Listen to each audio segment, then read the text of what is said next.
L'ami George Michael avec Jesus to a Child. Aurore est enfin là. Eh oui, elle était un peu en retard ce matin, n'est-ce pas, Aurore? Oui, je suis désolée. Bah, ça arrive, hein. Rien de bien grave. Juste qu'on a à écouter un peu plus de musique, c'est tout. Allez, on va essayer de rattraper ce temps perdu. Commençons directement bien ta chronique du jour, le pense-bête, on t'écoute.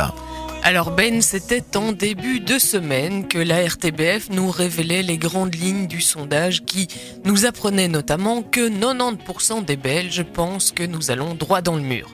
90%, rien que ça, autant dire qu'on est la nation la plus fataliste, mais aussi apparemment la plus impassible du monde, vu que malgré ces chiffres à l'unanimité inquiétante au pays du compromis, on ne semble pas paniquer pour autant, hein.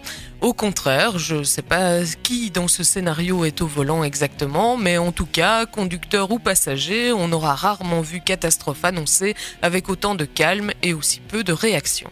Il s'agirait d'érafler un peu une aile ou un pare-choc à la limite, mais là c'est d'un frontal qu'on parle et il faut avouer que même en prenant les choses avec philosophie, il devrait être impossible de continuer notre trajectoire comme si de rien n'était. Alors quoi ? Faut-il considérer qu'il s'agit juste d'un sentiment catastrophiste provoqué par une indigestion de journaux télévisés ? Faut-il y voir le signe d'une recherche du frisson comme dans un jeu avec la mort, ou bien encore le symptôme d'une société malade de se regarder le nombril et qui n'a plus d'autre moyen de se connecter avec les autres qu'à travers la complainte ? Ou bien ce sentiment relève-t-il plus d'une intuition bien concrète et sommes-nous seulement devenus trop amorphes pour inverser la tendance ? Bon, admettons-le, en tout cas, ce n'est pas bon signe. Ce qui est dommage, évidemment, c'est qu'on a l'impression d'être face à l'expression d'une forme d'instinct, un peu comme des animaux avant un cataclysme, confus quant aux causes et donc impuissants à trouver la moindre solution. Or, de deux choses l'une, soit un mur se dresse véritablement devant nous et il serait urgent de trouver la pédale de frein ou de reprendre le volant pour un tournant radical, soit il ne s'agit que d'une illusion liée au climat dépressif du moment et il ne serait pas superflu de nous arrêter le temps nécessaire pour reprendre nos esprits et nous assurer peut-être que le voyage et les conditions dans lesquelles il est réalisé en valent la chandelle. Que peut signifier en effet une telle vision de l'avenir si ce n'est une perte de sens et de repères ?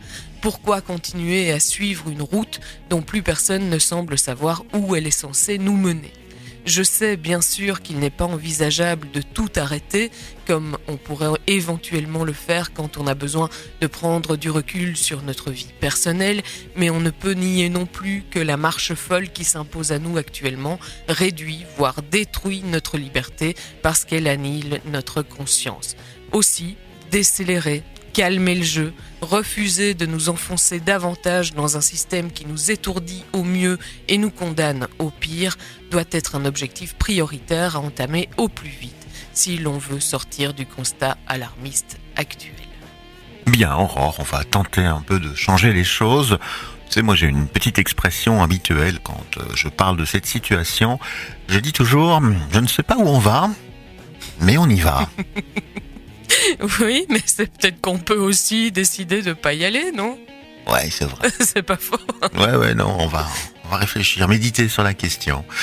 Merci une nouvelle fois pour tes tentatives de nous aiguiller dans une autre voie un peu meilleure. Rendez-vous demain pour la dernière. Oui, à demain. À demain, et puis on est un petit peu en retard, vous le savez. Voici déjà venir l'horoscope de Dany. L'horoscope